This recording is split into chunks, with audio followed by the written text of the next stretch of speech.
That's pretty good for Night Stalker to move into night. He should have like level 2.5, level 3 by the time nighttime falls. Yep. I'm not sure if they actually kill Genting in the nighttime.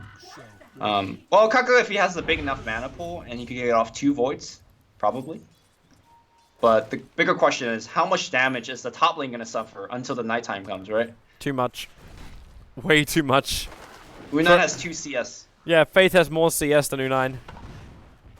This is troublesome, and they're starting the TPs in, because this is the dive I was talking about from LGD. Nothing stops them from going in this deep, so Kaka rotates up, looks for a kill over on the Silencer. We had to claim it thanks to the extra nukes of Faith. But you give first blood over to LGD. Yep, Riptide will have its effect. Cast movement. Kaka. He's looking for Bat. Yep. He's looking for the stacks the Bat will probably farm. There is no such thing. Instead, the Bat's going to be farming the full creep wave on bot lane. Mid lane?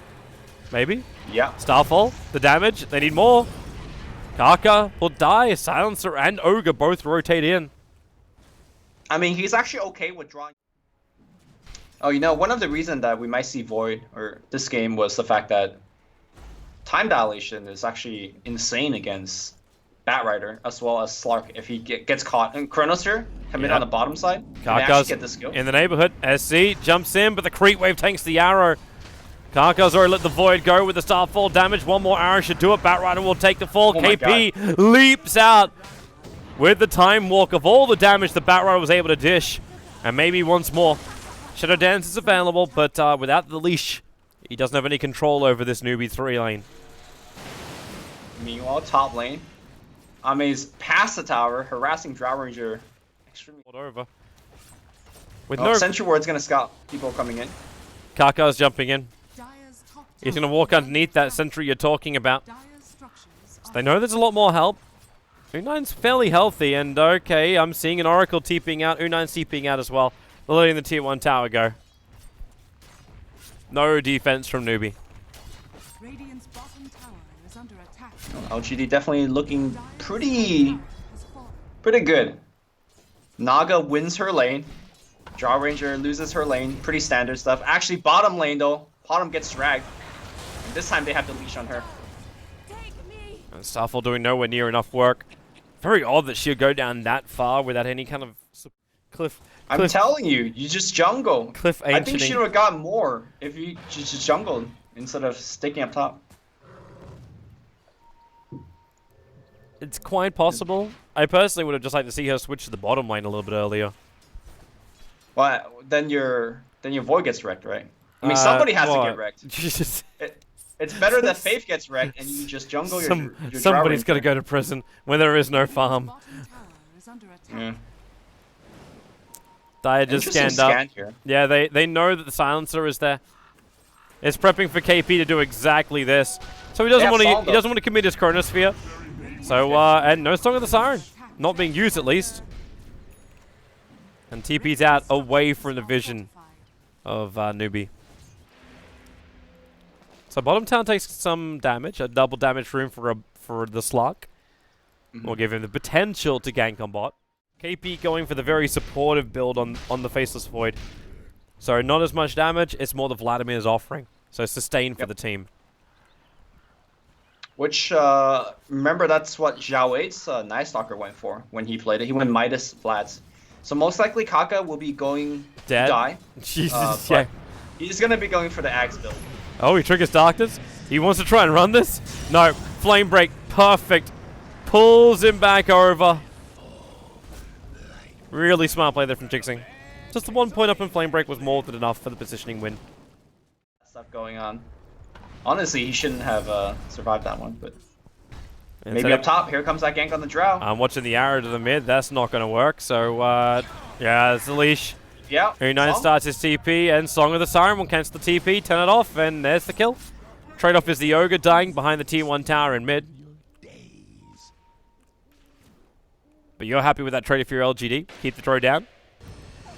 They did have to commit a 3-minute ultimate, the Song of Siren for it, but yeah, it's fine. Naga's not really going to be joining fights. Speaking of Naga, she's up to 3,000 gold. They're going to kill mid. KP, leap in. That's a double chrono. They're on the other side, however, so the Starfall won't really do a lot of work. Okay, now we just got in range, and the time locks over on Genting. With no Song of the Siren and no Global Silence, Newbee knew they could just open it. If the Naga could pin everybody into the base, then obviously LGD is going to have this. But yeah, but that's a really difficult task really for Naga. With an Invis rune, Mirana, yep. The Aghanim Scepter plus Starfall kick in, and that sounds just... I don't know what that... The tree line, he has his TP available, is just not using it. Yep. And now Slark, well, he sees SC. The Shadow Blade's going to wear off. Starts initiation. If KP has to, he'll defensively chrono this one. In fact, he chronos it, and he didn't even catch SC, but Song of the Siren holds the fun back. Dro's moving over, but KP sacrifices himself for the greater good. Yeah, unfortunately, KP chrono right after.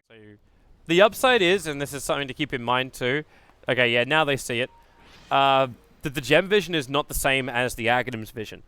Correct. So you think Karkar's looking, oh, Karkar, no. He went into the middle of them.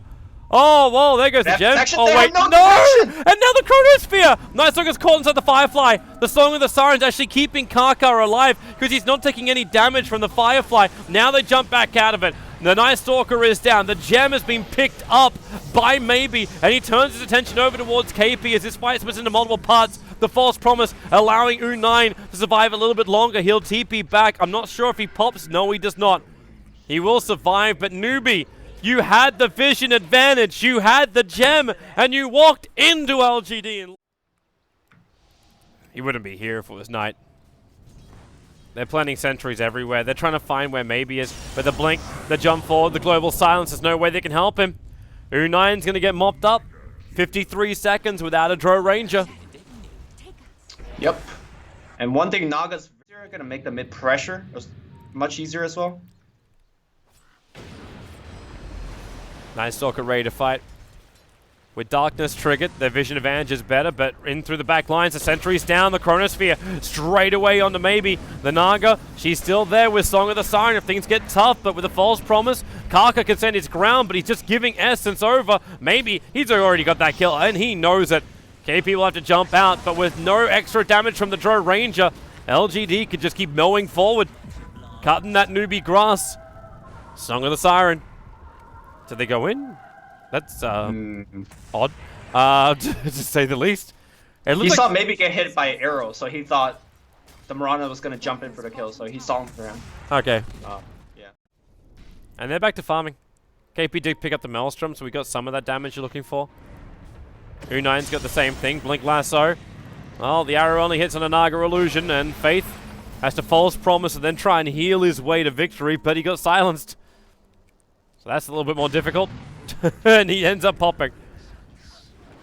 For a second there, I thought maybe he had a shot, but not when he's silenced like that. And the map is starting to get really squeezed in, and the net worth graph has not budged at all. It's just been straight up going up. SC coming in.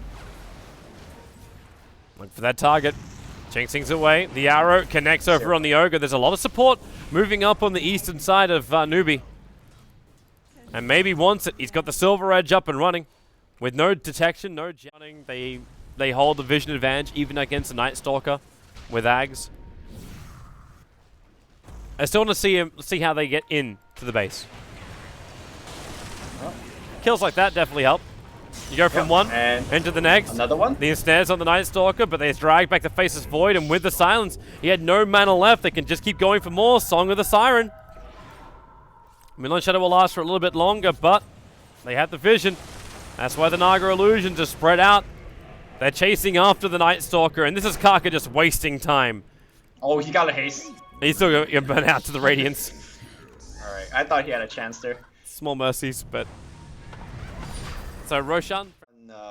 The wiki site just to look up whether Drow Ranger's Splinter Shots could miss. And they, in fact, can. So... Not exactly a big thing as she ports out there. Never mind. Lasso grabs her.